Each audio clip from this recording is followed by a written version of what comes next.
ॐ रामाय रामभद्राय रामाय रामचन्द्राय रामभद्राय भेदसे रघुनाथाय नाथाय सीताय पतये नमः। ভগবান শ্রীরামচন্দ্রের চরণে আমার ভুলুণ্ঠিত প্রণাম জানাই। এবার আমরা ভগবান শ্রীরামচন্দ্র এবং ভগবান শ্রীরামকৃষ্ণকে একসঙ্গে প্রণাম জানাবো। এটা একটা স্বরচিত প্রণাম মন্ত্র, যেটা বাংলায়, সেটা আপনাদের বলি। রাম নাম নিয়েছিলে তুমি ত্রেতাতে, কৃষ্ণ নাম ছিল তোমার দাপরে। রামকৃষ্ণ এই দুই নাম একত্রে নিলে কলিতে। হে প্রভু রামকৃষ্ণ, ভুলুণ্ঠিত প্রণাম জানাই তোমারে।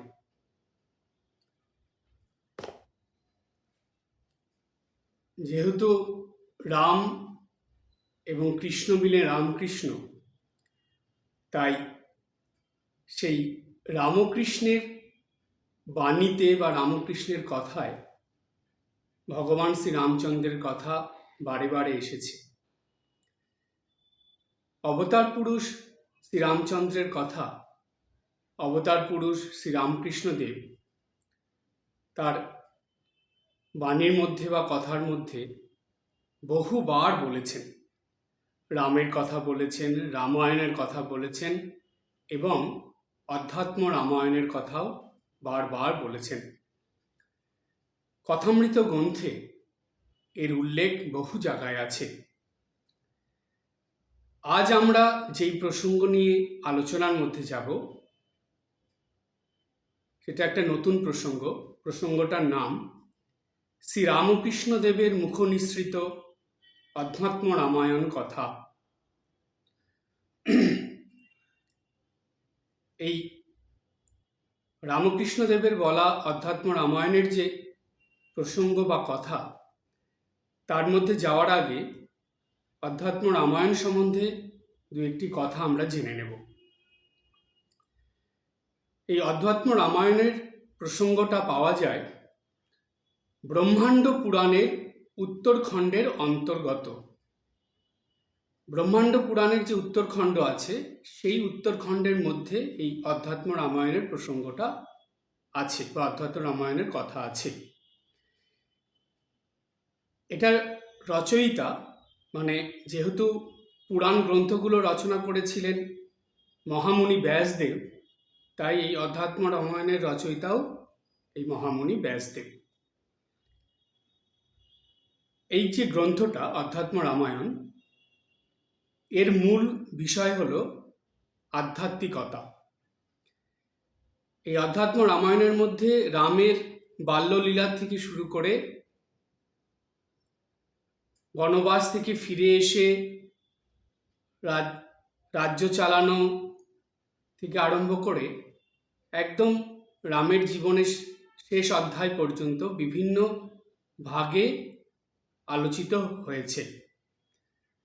বাল্যকাণ্ড, সুন্দরকাণ্ড, তারপরে অযোধ্যাকাণ্ড, এরকম বিভিন্ন রকম এই ভাগে, যেগুলোকে কাণ্ড বলা হচ্ছে, এই রকম করে ভাগ ভাগ করে অধ্যাত্ম রামায়ণের কথা আছে। কিন্তু এই প্রসঙ্গগুলোর দ্বারা আধ্যাত্মিকতাকে, অর্থাৎ এর যে মূল ভাব, সেটা হলো জ্ঞান ও ভক্তি।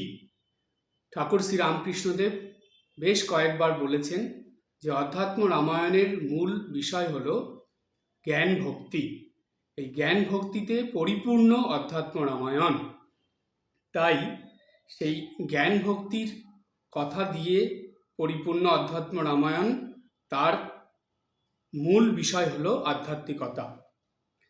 খুবই প্রাচীন এই গ্রন্থটি। আচ্ছা, এখন মনে প্রশ্ন আসে যে এই অধ্যাত্ম রামায়ণটা কৃত্তিবাস তো লেখেনি, যে কৃত্তিবাসী রামায়ণ আমরা যেটাকে বলি বা বাল্মীকি রামায়ণ, এর মধ্যে তো নেই। তাহলে এটা আসলো কি করে? বলছে এই ব্রহ্মাণ্ড পুরাণের উত্তরখণ্ডে এখানে আছে প্রসঙ্গটা এইরকম যে দেবাদিদেব মহাদেব এবং মাতা পার্বতীর মধ্যে কথোপকথন হচ্ছে। দেবাদিদেব মহাদেব যে ধ্যানের মধ্যে, চিন্তার মধ্যে লীন থাকেন, মগ্ন থাকেন, তিনি কার চিন্তা করেন? তার আরাধ্য দেবকে। তো সেই প্রসঙ্গে পার্বতী মা কিছু প্রশ্ন করেছিলেন দেবাদিদেব মহাদেবকে এবং তার আরাধ্যের কথা শোনার জন্য তিনি প্রার্থনা জানিয়েছিলেন দেবাদিদেবের কাছে। তখন দেবাদিদেব বলছেন পার্বতী মাকে যে এই কথা আমি কাউকে বলিনি। কেন? আমার আরাধ্যকে আমি নিজের অন্তরে, নিজের হৃদয়ে খুব গোপনে বা গুপ্তভাবে রেখেছি। এটা কাউকে আমি কখনো প্রকাশ করিনি, কাউকে কখনো বলিনি। আর তুমি আমার খুবই প্রিয়, তাই আমি তোমাকেই আমার আরাধ্যের কথা বলবো। দেবাদিদেব মহাদেবের আরাধ্য ছিলেন ভগবান বিষ্ণু। তো বিষ্ণুর কথা বলতে গিয়ে স্বাভাবিকভাবেই যে বিষ্ণুর অবতার হয়ে এসেছিলেন সেই অবতারদের কথা বলতে হয়। তাই মহাদেব সেই অবতারদের কথা বলতে গিয়ে শ্রীরামচন্দ্রের কথা বা রাম অবতারের কথা পার্বতী মাতাকে বলেছিলেন। আর যেহেতু দেবাদিদেব মহাদেব বলেছেন, সেই কারণে সেই কথার মধ্যে আধ্যাত্মিকতা তো পূর্ণ থাকবেই থাকবে। কারণ দেবাদিদেব মহাদেব হলেন ত্যাগ, বৈরাগ্য, জ্ঞান, ভক্তির গুরু। তো সুতরাং তার কথার মধ্যে এগুলোই প্রকাশ পেয়েছে বা প্রকাশিত হয়েছে। তাই এই আধ্যাত্ম রামায়ণের যে প্রসঙ্গটা, সেটা হলো দেবাদিদেব মহাদেবের বলা পার্বতী মাতাকে নিজের আরাধ্যের কথা, অর্থাৎ রাম অবতারের কথা।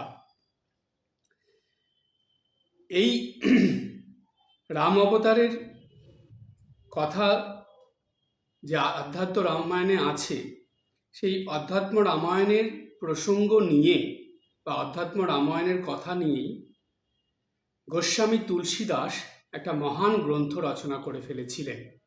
সেই গ্রন্থটার নাম হলো রামচরিত মানস। এই রামচরিত মানসের মধ্যে অধ্যাত্ম রামায়ণের কথাগুলোই পরিষ্কারভাবে ফুটে উঠেছে। তাই কলিযুগে জ্ঞান ভক্তি সহজে লাভ করার জন্য শ্রীমদ্ ভাগবত যতটা গুরুত্বপূর্ণ বা প্রয়োজনীয়, অধ্যাত্ম রামায়ণও ঠিক ততটাই গুরুত্বপূর্ণ, প্রয়োজনীয়। তাই আমরা আজকে সেই অধ্যাত্ম রামায়ণের মধ্যে যাব। এই অধ্যাত্ম রামায়ণের প্রসঙ্গ বিভিন্ন সাধক সাধিকারা, বিভিন্ন মুনি ঋষিরা, বিভিন্ন সাধু সন্ন্যাসীরা তারা নানান রকমভাবে ব্যাখ্যা করেছেন, বলেছেন। তো সুতরাং এই ব্যাখ্যা আপনারা বিভিন্ন জায়গায় শুনেছেন বা বিভিন্ন জায়গায় পেয়েছেন, কিন্তু আজকে যে ব্যাখ্যার মধ্যে যাব এটা একদমই নতুন একটা প্রসঙ্গ। হয়তো এর আগে এটা নিয়ে আলোচনা হয়নি। সেই প্রসঙ্গটা এটাই যে শ্রীরামকৃষ্ণ দেবের মুখ নিঃসৃত অধ্যাত্ম রামায়ণ কথা। ঠাকুর যখন ভক্তদের সঙ্গে কথা বলতেন তখন যে প্রসঙ্গটা করতেন তিনি, সেটা ছিল ভগবত প্রসঙ্গ। এই ভগবত প্রসঙ্গ মানে কি? এটা কি শুধু শ্রীমদ্ ভাগবতের কথা? তা নয়। ভগবত প্রসঙ্গ মানেই হলো আধ্যাত্মিক আলোচনা। অবতার পুরুষদের কথা, সাধক সাধিকাদের কথা, মুনি ঋষিদের কথা, বিভিন্ন ধর্মগ্রন্থের কথা, এগুলো সব ভগবত প্রসঙ্গের মধ্যে আসে। তাই ভক্তদের সঙ্গে এই ভগবত প্রসঙ্গ করার সময় বহুবার তিনি অধ্যাত্ম রামায়ণের কথা বলেছেন। সেরকম একটা প্রসঙ্গের মধ্যে যাচ্ছি। মাস্টারমশাই লিখছেন, ঈশান ভাটপাড়ায় গায়ত্রীর পুনশ্চরণ করিবেন। গায়ত্রী ব্রহ্মমন্ত্র। একেবারে বিষয়বুদ্ধি না গেলে ব্রহ্মজ্ঞান হয় না।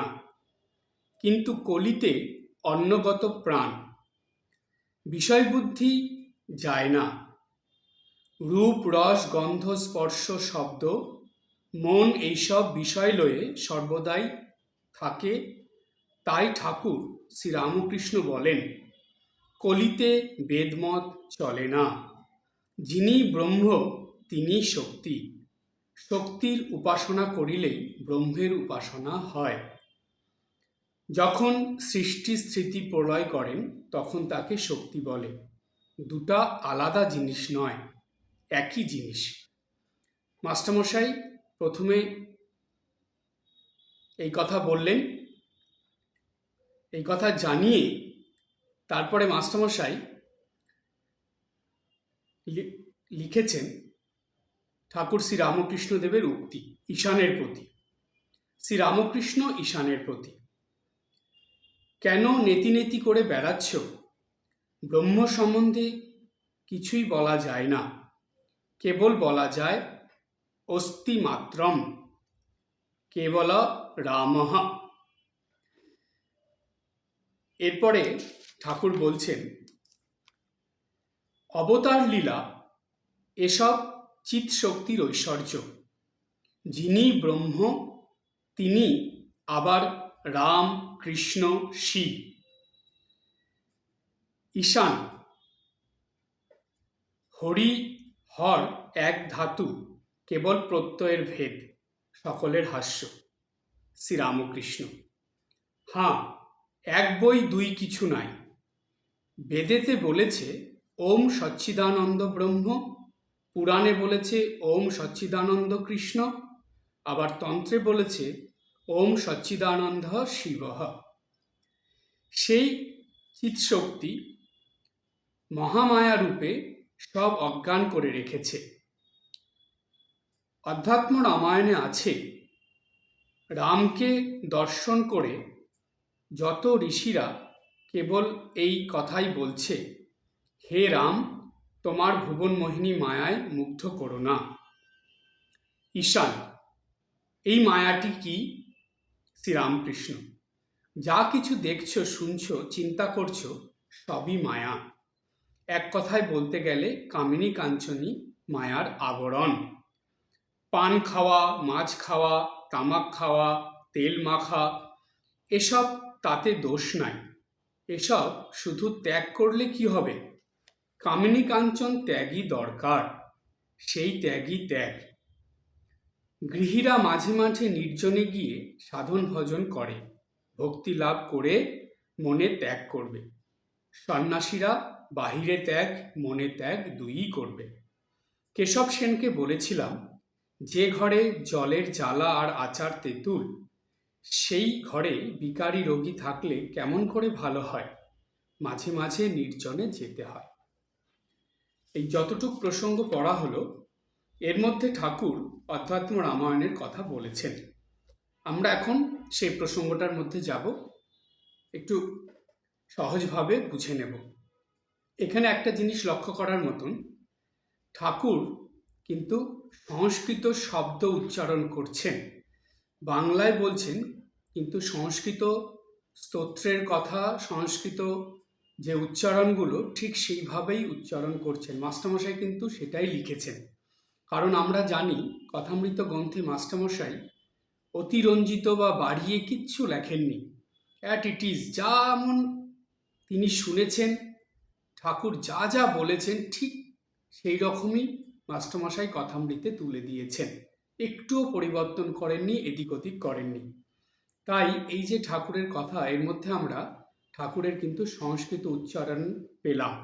তাহলে এটা পরিষ্কার প্রমাণিত হলো যে ঠাকুর সংস্কৃতও বলতে পারতেন।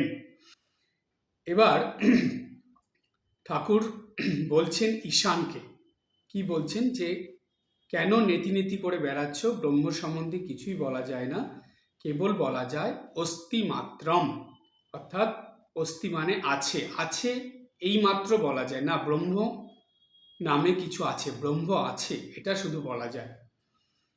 কেবলঃ রামঃ, ঠাকুর বলছেন কেবল রাম, রাম এর কথাটা ঠাকুর উচ্চারণ করলেন।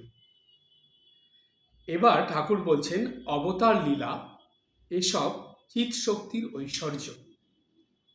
যিনি ব্রহ্ম তিনি আবার রাম, কৃষ্ণ, শিব। অর্থাৎ সেই ব্রহ্মর থেকেই রাম, কৃষ্ণ, শিব, বিষ্ণু, যত দেবদেবীর নাম আমরা জানি তারা সব ব্রহ্ম থেকেই এসেছে। কথাটার অর্থটা কি? কথাটার অর্থ হলো ব্রহ্ম হলো নিরাকার, সেই নিরাকারই সাকার রূপ ধরে এই জগৎ কল্যাণের জন্য, জগতের মানুষের উদ্ধারের জন্য একটা নাম নিয়ে মনুষ্য শরীর ধারণ করে অবতার হয়ে এসে লীলা করেন। তাই ঠাকুর বললেন অবতার লীলার কথা। এরপরে ঈশানকে ঠাকুর আবার বলছেন এক বই দুই কিছু নাই, সেই এক, কারণ সেই ব্রহ্মই আছে, তার থেকেই এগুলো সব সৃষ্টি হয়েছে। যেমন যে কোনো গাছের ডালপালা প্রচুর থাকে কিন্তু তার গোড়াটা একটাই থাকে। যেমন অশ্বত্থ গাছ বা বট গাছ আপনারা যদি দেখেন প্রচুর ডালপালা ছড়িয়ে রয়েছে কিন্তু তার মূল কিন্তু একটাই, একই জায়গায় আছে। তো সুতরাং বলা হয় সেই ব্রহ্মই আছে, এক বই দুই কিছু নাই। সেই ব্রহ্মের থেকেই এই সাকার হয়ে নামরূপ নিয়ে তারা লীলা করতে আসেন এই মর্তলোকে বা এই জগৎ সংসারে। তারপরে ঠাকুর বলছেন যে বেদেতে বলছে ওম সচ্চিদানন্দঃ ব্রহ্মা। বেদে সেই ভগবানকেই সচ্চিদানন্দ ব্রহ্ম বলছে, পুরাণে তাকে সচ্চিদানন্দ কৃষ্ণ বলছে, পুরাণে তাকে সচ্চিদানন্দ কৃষ্ণ বলছে, আবার তন্ত্রে সচ্চিদানন্দ শিব বলছে। এইরকম কোথায় কি বলছে ঠাকুর সেটা ভাগ ভাগ করে বলে দিলেন। একই ব্রহ্মকে এক এক জায়গায় এক এক রকম করে বলা হচ্ছে। ঈশান এবার জিজ্ঞেস করছেন ঠাকুরকে যে ঠাকুর যখন বললেন যে সেই চিৎ শক্তি মহামায়া রূপে সব অজ্ঞান করে রেখেছে, যে সেই একই চিৎ শক্তি অর্থাৎ সেই ব্রহ্মেরই শক্তি, কিন্তু সেটা আমরা বুঝতে পারছি না কেন? বলছে মায়ার দ্বারা বা মহামায়া রূপে এটা অজ্ঞান করে রেখেছে, মানে আবরণ করে রেখেছে। সেই আবরণের জন্য আমরা এটাকে বুঝতে পারছি না। অর্থাৎ কোনো একটা জিনিস আমরা পরিষ্কারভাবে দেখতে পারি না কখন? যখন আমাদের চোখের সামনে আবরণ আসে। দেখবেন একটা বয়সের পর যখন চোখে ছানি হয় তখন কোনো কিছু পরিষ্কারভাবে দেখা যায় না। ছানি অপারেশন করে দিলে আবার পরিষ্কার দেখা যায়। ছানিটা কি? এটা হলো আবরণ। এই আবরণটা সরিয়ে দিলেই আবার পরিষ্কার দেখা যায়। ঠিক তেমনি আমরা ঈশ্বরকে দেখতে পাই না কেন? কারণ আমাদের চোখের উপরে বা আমাদের মনের উপরে কামিনী কাঞ্চনের আবরণ রয়েছে। এই জগৎ সংসারের বিষয়ভোগের আবরণ রয়েছে। তাই এই আবরণ সরিয়ে না দিলে ঈশ্বর দর্শন হয় না। আর এই আবরণটা কিসের? বলছে এটা মায়ার আবরণ। তাই ঠাকুর বললেন মহামায়া রূপে সব অজ্ঞান করে রেখেছে। এবার বলছেন ঠাকুর অধ্যাত্ম রামায়ণে আছে রামকে দর্শন করে যত ঋষিরা কেবল একই কথা বলছে, হে রাম তোমার ভুবন মোহিনী মায়ায় মুগ্ধ করো না। রামকে বলছে যে রাম তোমার যে ভুবন মোহিনী মায়া তাতে আমাদের মুগ্ধ করো না। কেন ঋষিরা এই কথা বলছে? তার কারণ ঋষিরা রামকে সাক্ষাৎ ব্রহ্মরূপে দর্শন করছে এবং সেই ব্রহ্মরই সাকার রূপ রাম এবং রামেরই নিরাকার রূপ ব্রহ্ম, এই রূপে ঋষিরা রামকে দর্শন করছে। কিন্তু যদি ভুবনমোহিনী মায়া চলে আসে তাহলে আর ঋষিরা রামকে তার যে প্রকৃত স্বরূপ সেই স্বরূপে আর দর্শন করতে পারবে না। তখন তারা সেই স্বরূপ থেকে তাদের নিজেদের মন, ঋষিদের মন সরে যাবে। তারা তখন সাধারণ মানুষ যেভাবে দর্শন করে ঠিক সেরকমভাবেই দর্শন করবে।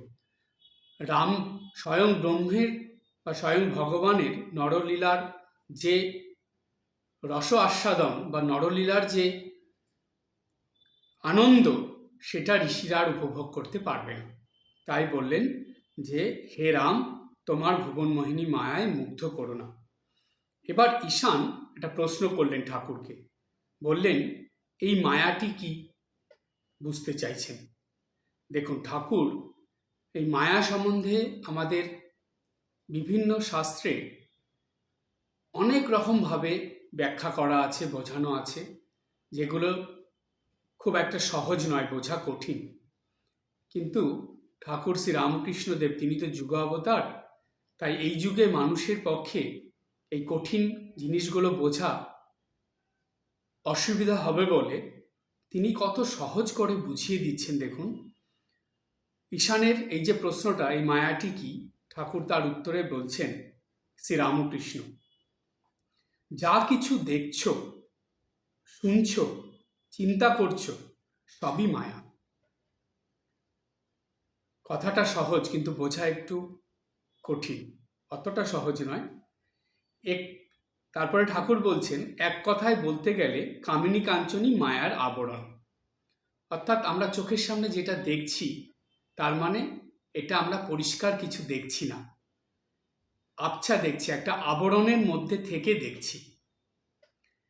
যা আমরা শুনছি সেগুলো ঠিক ঠিক যা শোনা দরকার সেরকম কিছু আমরা শুনছি না। এই মায়ার মধ্যে থেকে অস্পষ্ট শুনছি। কেন? কানের মধ্যে যখন কিছু আসে, সেই পথে যদি বাধা থাকে, কোনো আবরণ থাকে, তাহলে সেই শব্দটাও বা সেই বাক্য, সেই কথা পরিষ্কার আমাদের কানে প্রবেশ করে না। তাই সেটা আবরণের জন্য আমরা পরিষ্কার শুনতে পাই না। তাই ঠাকুর বললেন, যা শুনছো এবং যা চিন্তা করছো, আমাদের চিন্তাও পরিষ্কার হয় না। কেন? কারণ মনের উপরেও আবরণ পড়ে আছে, তাই আমাদের চিন্তাটাও পরিষ্কার বা স্বচ্ছ হচ্ছে না। যা দেখা দরকার, যা শোনা দরকার, যা চিন্তা করা দরকার, আমরা কিন্তু ঠিক ঠিক সেটা করছি না বা আমরা করতে পারছি না।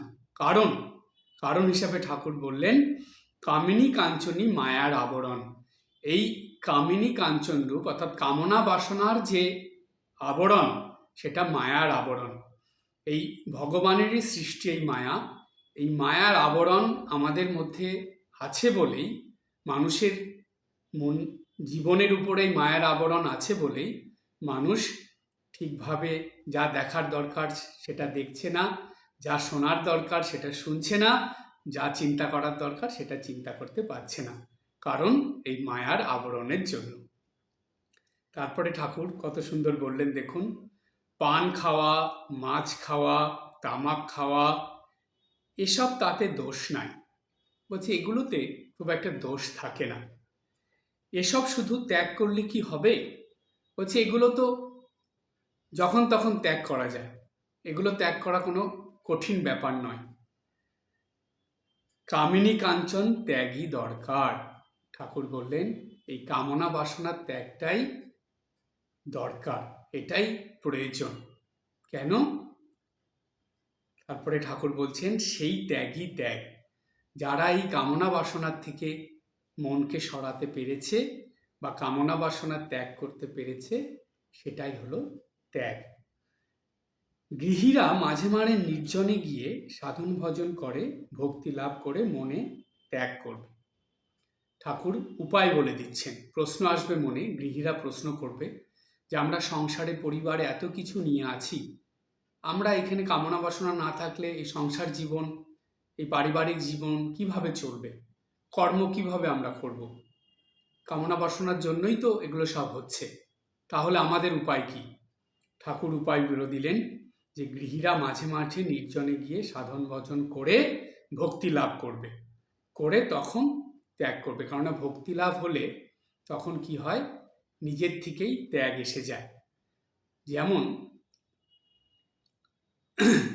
যত পূর্ব দিকে যাওয়া যায় তত পশ্চিম দিক পিছিয়ে যায়, ঠিক তেমনি যত সাধন ভজন করে ভক্তি লাভ করা যায় তত মনের থেকে এই মায়ার আবরণ দূরে সরে যায়। কেশব সেনকে বলেছিলাম, যে ঘরে জলের জ্বালা আর আচার তেঁতুল, সেই ঘরে বিকারী রোগী থাকলে কেমন করে ভালো হয়? মাঝে মাঝে নির্জনে যেতে হয়।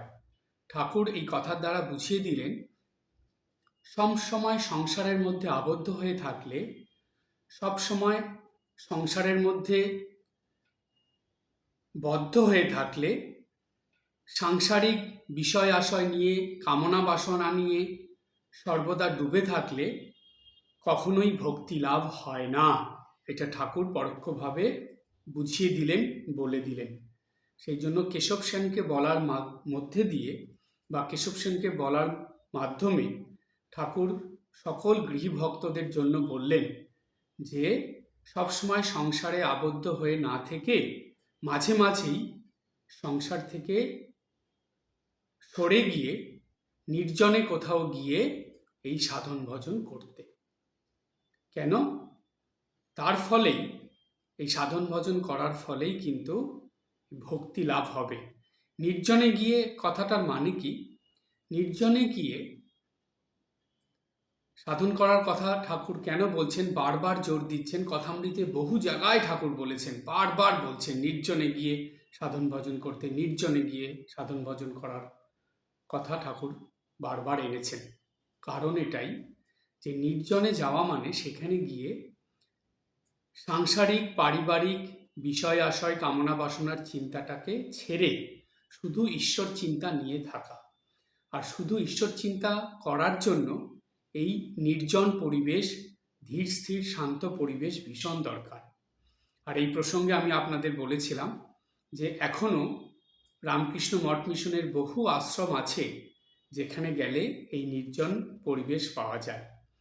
তো তাই আপনারাও ঠাকুরের কথাটা শুনে, এখন তো খুবই সুবিধা হয়েছে যে রামকৃষ্ণ মঠ মিশনের বিশেষ করে যারা দীক্ষিত ভক্ত তাদের জন্য, তারা এই যেসব মঠ মিশনে নির্জন পরিবেশ আছে, গেস্ট হাউস আছে, সেখানে গিয়ে কমপক্ষে 3 দিন বা 5 দিন 7 দিন, সেটা আপনাদের সুবিধা মতন একটু গিয়ে সেখানে নির্জন বাস করবেন। সেখানে সুবিধাটা কি জানেন?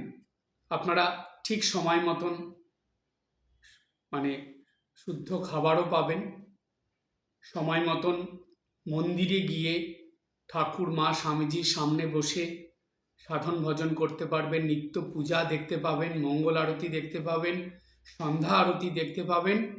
আর সেই সঙ্গে আবার প্রয়োজন হলে নিজের ঘরে বসেও সাধন ভজন করতে পারবেন, মন্দিরে বসেও করতে পারবেন। সুতরাং এতটা সুবিধা এখন আপনাদের জন্য হয়েছে। তাই যখনই কোথাও যাবেন অবশ্যই বছরে 1-2বার এই নির্জন স্থানে চলে যাবেন। ধর্মীয় স্থানগুলো যেখানে তীর্থস্থান সেখানে অবশ্যই যাবেন, এবং সেই তীর্থস্থানে গিয়েও কিন্তু এই সাধন ভজনের মধ্যেই থাকবেন। সাংসারিক চিন্তাভাবনাগুলোকে সেই কটা দিন দূরে রাখবেন। আর তার জন্য সবথেকে আগে কি প্রয়োজন জানেন? তার জন্য সবথেকে আগে প্রয়োজন মোবাইলের থেকে নিজেকে একটু সরিয়ে রাখা। কারণ দেখবেন আগে কি ছিল জানেন? আগে মানুষ সংসার পরিবার ছেড়ে গেলেও তার মনের ভিতরে সংসার পরিবার থেকেই যেত, সেইটা নিয়েই মানুষ তাও নির্জন বাস করত। তবুও মন থেকে সরিয়ে সরিয়ে কখনো কখনো না, এই সাংসারিক চিন্তা আর করবো না, যা করতে এসেছি সেটাই করি, বেশি করে জপ করি, প্রার্থনা করি, একটু পূজা দেখি, আরতি দেখি, ধ্যান করি, ঠাকুরের চিন্তা করি, এইসব করতো। কিন্তু এখন মনের সঙ্গে মোবাইলের মধ্যেও সংসার নিয়ে চলে যায়, যার জন্য এখন 2 দিক থেকে বাধা হয়ে গেছে। মনের থেকে তো বাধা আগের থেকেই ছিল, এখন মোবাইল নিয়েও মোবাইলের মধ্যেও সংসার থেকে যাচ্ছে, সেটাও বাধা সৃষ্টি করছে। তাই এটার থেকেও যে কটা দিন নির্জন বাস করবেন, তীর্থস্থানে যাবেন, ধর্মীয় স্থানে যাবেন, আশ্রমে যাবেন, তখন মোবাইল থেকেও নিজেকে একটু দূরে রাখবেন, একটু সাধন ভজনের মধ্যে ডুবে যাবেন। আর একটা সুখবর আপনাদের দিই, এখন বিভিন্ন জায়গায় এই অনুধ্যান শিবির হয়। বিভিন্ন জায়গায় এই 3 দিন বা 5 দিনের জন্য বা 7 দিনের জন্য অনুধ্যান শিবির হয়, যেখানে জপ ধ্যান হয়, পাঠ হয়, আলোচনা হয়, খুব সুন্দর আধ্যাত্মিক অনুধ্যান শিবির। সেগুলোতেও আপনারা যোগ দিতে পারেন। সেখানে গেলেও কিন্তু এই আপনাদের নির্জন বাসেরই ফল আপনারা পাবেন। তবে নির্জন বাস করে সাংসারিক চিন্তা কিন্তু একদম আনবেন না। সাংসারিক পারিবারিক কামনা বাসনার চিন্তা না এনে সে কটা দিন শুধু আধ্যাত্মিক চিন্তা, ঐশ্বরিক চিন্তা, গুরুদেবের চিন্তা, এইসব ধর্মীয় চিন্তা নিয়েই সেই কটা দিন কাটাবেন। তাই ঠাকুর এই মাঝে মাঝে নির্জনে যেতে হয় এই কথাটা বলে সব গৃহী ভক্তদের একটা নির্দেশ দিয়ে দিলেন যে মাঝে মাঝেই সংসার পরিবার ছেড়ে একটু নির্জন বাস করে আসতে।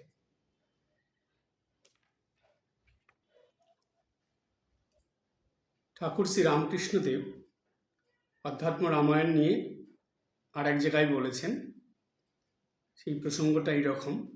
মাস্টারমশাই লিখছেন, অগ্রহায়ণ পূর্ণিমা ও সংক্রান্তি শুক্রবার 14 ডিসেম্বর 1883 খ্রিস্টাব্দ বেলা প্রায় 9টা হইবে। ঠাকুর শ্রী রামকৃষ্ণ তাহার ঘরের দ্বারের কাছে দক্ষিণ পূর্ব বারান্দায় দাঁড়াইয়া আছেন। রামলাল কাছে দাঁড়াইয়া আছেন।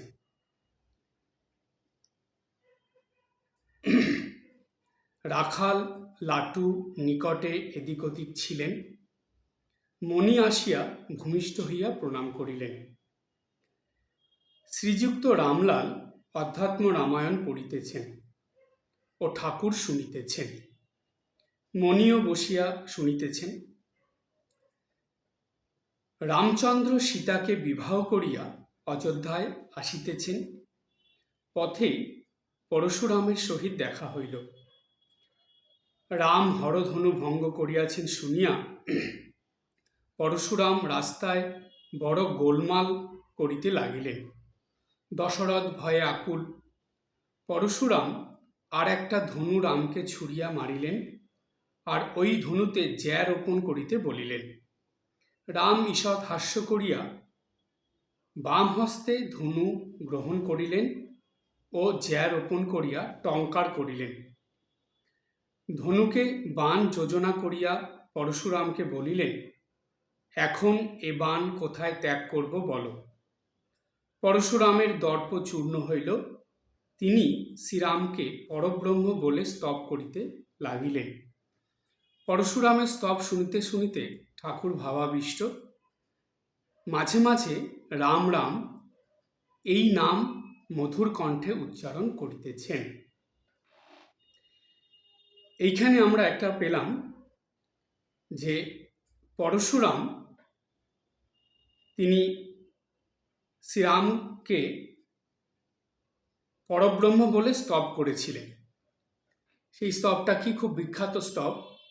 আমি সেই স্তবের 4টে লাইন এখানে বলছি। সেই স্তবে মোট 16টা লাইন আছে, তার মধ্যে 4টে ভাগ। প্রথম ভাগে যে 4টে লাইন সেটা এখানে আপনাদের কাছে তুলে ধরছি। জয় রঘুবংশ বনজ বনভানু গহন দনুজ কুল দহন কিষাণু জয় সুর বিপ্র ধেনু হিতকারী জয় মদমোহ কোহ ভ্রমহারী। এটা হলো প্রথম যে স্ট্যান্ডারটা বা প্রথম যে অংশটা, সেটা 4 লাইনে। এরপরে দ্বিতীয়, তৃতীয়, চতুর্থ আছে, আরও 3টে স্ট্যান্ডার আছে এরপরে। সেই আলোচনার মধ্যে আর যাচ্ছি না, এখন আবার কথামৃতের মধ্যে আসছি। ঠাকুর পরশুরামের এই স্তবটা যখন রামলাল দাদা এই অধ্যাত্ম রামায়ণ পাঠ করার সময় বলছেন, সেই স্তব শুনতে শুনতে ঠাকুর ভাবাবিষ্ট হয়ে গেলেন। মাঝে মাঝে রাম রাম এই নাম মধুর কণ্ঠে উচ্চারণ করিতেছেন।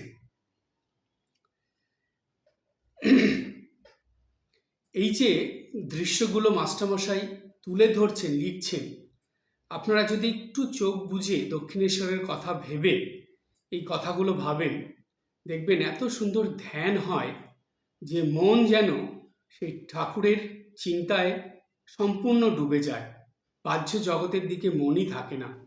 কি সুন্দর ধ্যানের সব বিষয়বস্তু মাস্টারমশাই আমাদের জন্য রেখে গেছেন, কিন্তু আমরা এমনই যে এই হাতের সামনে এত সুন্দর ধ্যানের বস্তু বা মনের খাদ্য পেয়েও সেটা গ্রহণ করতে পারছি না। এগুলো শুনে বা পড়ে একটু চোখ বুজে ধ্যান করার অভ্যাস প্রত্যেকটা রামকৃষ্ণ ভক্তমণ্ডলীর প্রত্যেক ভক্তকেই অবশ্যই করা দরকার। তাহলে কি হয় জানেন, খুব তাড়াতাড়ি রামকৃষ্ণগত প্রাণ হয়, ঠাকুরের দিকে মন সবসময় যেন আটকে থাকে, ঠাকুরের প্রতি মনের টান আকর্ষণ সর্বদাই থাকে। আহারান্তে ঠাকুর শ্রীরামকৃষ্ণ একটু বিশ্রাম করিতেছেন, মাস্টার কাছে বসিয়া আছেন। এমন সময় শ্যাম ডাক্তার ও আরও কয়েকটি লোক আসিয়া উপস্থিত হইলেন। ঠাকুর শ্রীরামকৃষ্ণ উঠিয়া বসিলেন ও কথা কহিতে লাগিলেন। শ্রীরামকৃষ্ণ: কর্ম যে বরাবরই করতে হয় তা নয়, ঈশ্বর লাভ হলে আর কর্ম থাকে না, ফল হলে ফুল আপনি ঝরে যায়। একজন ভক্ত: আজ্ঞা, সংসারে কিরকম করে থাকতে হবে? ঠাকুরের কাছে একজন ভক্ত প্রশ্ন করলেন। চিরাচরিত প্রশ্ন এটি, প্রত্যেকটা সংসারী ভক্তের মনেই এই প্রশ্নটা অবশ্যই একবার হলেও আসে। তারা যদি এরকম ঠাকুরকে সামনে পেতেন, হয়তো এই প্রশ্নটাই করতেন যে সংসারে কীরকম করে থাকতে হবে। দেখুন ঠাকুর কি সহজভাবে উত্তর দিচ্ছেন। শ্রীরামকৃষ্ণ: পাকাল মাছের মতন থাকবে, সংসার থেকে তফাতে গিয়ে নির্জনে ঈশ্বর চিন্তা মাঝে মাঝে করলে তাতে ভক্তি জন্মে, তাতে মানে ঈশ্বরেতে, তখন নির্লিপ্ত হয়ে থাকতে পারবে। পাক আছে, পাকের ভিতর থাকতে হয়, তবু গায়ে পাক লাগে না, সে লোক অনাসক্ত হয়ে সংসারে থাকে। অর্থাৎ এটা কঠিন, সবসময় সংসারে থাকলে ঠাকুরের এই কথাটা পালন করা খুব কঠিন, কিন্তু মাঝে মাঝে এই সংসার থেকে বেরিয়ে নির্জনে গিয়ে বা কোনো ধর্মীয় স্থানে গিয়ে বা তীর্থস্থানে গিয়ে সাধন ভজন করে আসলে, জপ ধ্যান পুজো পাঠ করে আসলে, তখন ঠাকুরের এই কথাটা সংসারী মানুষদের কাছে সহজ হয়ে যায়, তখন পাকে থেকেও পাক লাগে না, অর্থাৎ সংসারের প্রতি আসক্তি অনেকটাই কমে যায়।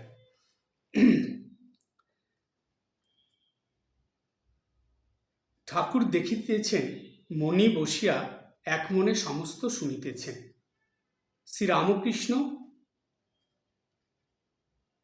মণির প্রতি ঠাকুর বলছেন, তীব্র বৈরাগ্য হলে তবে ঈশ্বরকে পাওয়া যায়।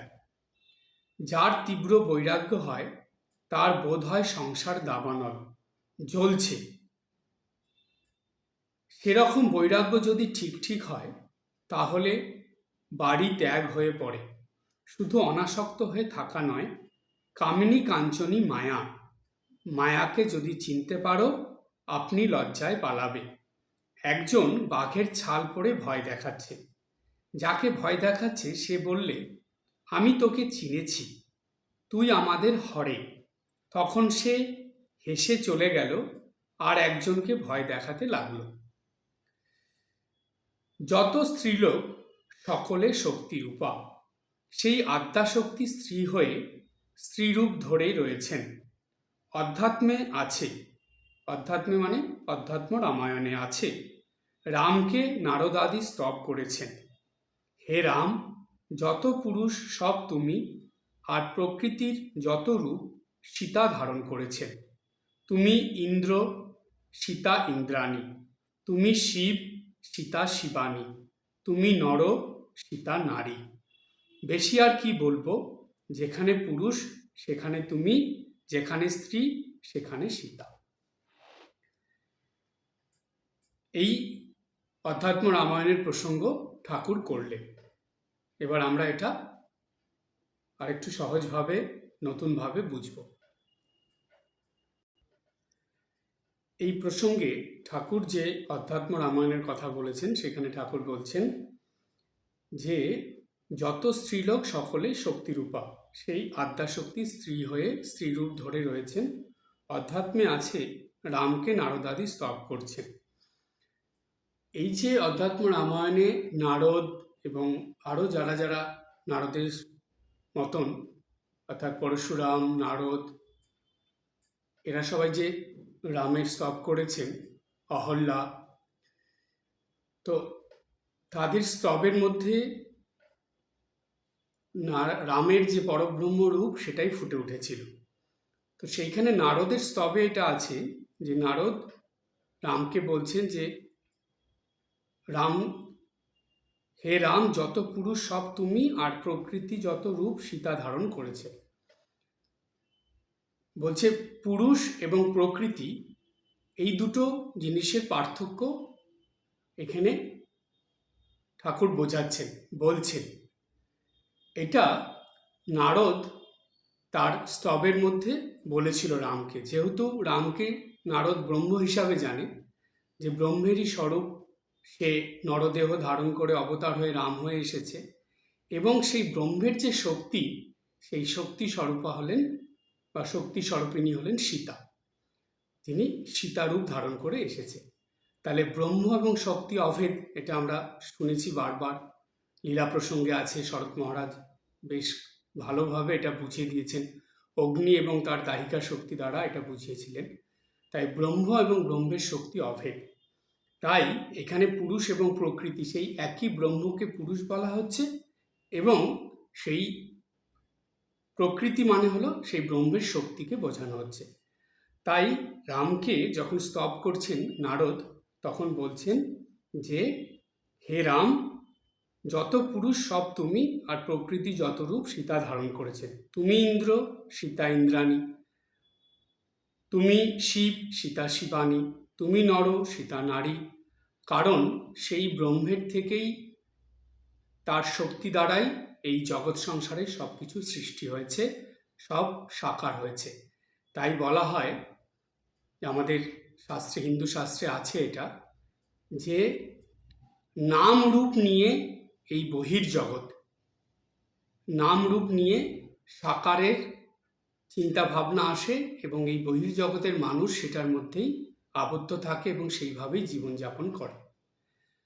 যখন সাধনার দ্বারা এই নাম রূপের পারে মানুষ যেতে পারে, বা নাম রূপকে ছাড়িয়ে মানুষের মন নাম রূপের ঊর্ধ্বে উঠে যায়, তখনই ঠিক ঠিক আধ্যাত্মিক সাধনা শুরু হয় বা আধ্যাত্মিকতার শুরু হয়। কারণ যতক্ষণ নামরূপ আছে ততক্ষণ এই বহির্জগতের মধ্যে মন আবদ্ধ থাকে। নামরূপের পারে গেলেই মন বহির্জগৎ ছেড়ে অন্তর্জগতে চলে যায়। তখন থেকেই এই ঈশ্বরের বা অবতারের বা ভগবানের আসল স্বরূপটা বোঝা যায়। তখন দেখা যায় সেই একই ব্রহ্ম তার বিভিন্ন নাম এবং রূপে তিনি এই জগতে এসে লীলা করেন। তাই ঠাকুর বলছেন, ওই স্তরে যখন মন চলে যায়, যখন নাম রূপ সচ্চিৎ আনন্দ, ওই সচ্চিৎ আনন্দর স্তরে যখন মন চলে যায়, তখন সেটা আর মুখে বলে বোঝানো যায় না, সেটা আর কিছু বলা যায় না। ব্রহ্মের যে কি সেটা বলা যায় না। ঠাকুর ঈশ্বরচন্দ্র বিদ্যাসাগরকে বলেছিলেন যে ব্রহ্ম কি সেটা মুখে বলা যায় না, তাই ব্রহ্ম উচ্ছিষ্ট হয়নি, সেটাকে কিছুই বলা যাচ্ছে না। যে দেখেছে, দেখে চুপ করে থাকতে হয়, কিছু বলার নেই, তা কোনো ভাষা নেই বলার। তাই বলছে নাম রূপের মধ্যেই যত কিছু বলা, যত কিছু স্তবস্তুতি করা, যা কিছু করা সব নাম রূপের মধ্যে। নাম রূপের পারে চলে গেলে তখন যে কি সেটা যারা গেছে তারাই জানে। তাই সেই কথাই এখানে বলা হলো যে সমস্ত কিছুই নামরূপের, সব কিছুই এই পুরুষ এবং প্রকৃতি, যেটা ব্রহ্ম এবং তার শক্তি। নারদাদি স্তবের মধ্যে রামকে এই কথাই বলছে, মানে নামের যে স্তব করছেন তার মধ্যে এই কথাটাই পরিষ্কারভাবে ফুটিয়ে তুলেছেন বা পরিষ্কারভাবে বুঝিয়ে দিয়েছেন। ঠাকুর সেই কথাই বলছেন সংসারীদের কাছে বা সংসারী গৃহী ভক্তদের জন্য, সেই কথাই ঠাকুর বললেন যে এই রকম চিন্তা ভাবনা যখন আসে, এই রকম মনের ভাব যখন আসে, তখন সংসার থেকে ধীরে ধীরে আসক্তি কমে যায়, মায়া কমে যায়। তখন মন, এই বিষয়মুখী মন ঈশ্বরমুখী হয়ে যায়, বা বিষয় থেকে মন উঠে ঈশ্বরের দিকে ধাবিত হয়। তখন আর মায়ার মধ্যে বদ্ধ থাকে না। এই কথাই ঠাকুর বুঝিয়ে দিলেন এবং খুব সুন্দর উদাহরণ দিয়ে দিলেন যে পাকাল মাছ পাকে থাকে তবুও গায়ে পাক লাগে না। তখন সংসারের মধ্যে থাকলেও সেই ভক্তের, সেই গৃহী ভক্তের মনের ভিতরে আর সংসার থাকে না। তখন তার মনের ভিতরে সংসারের পারে, বা এই সংসারের মায়া মমতা বন্ধনের পারে যে অবস্থা, সেই অবস্থায় সেই ভক্তের মন বিচরণ করে।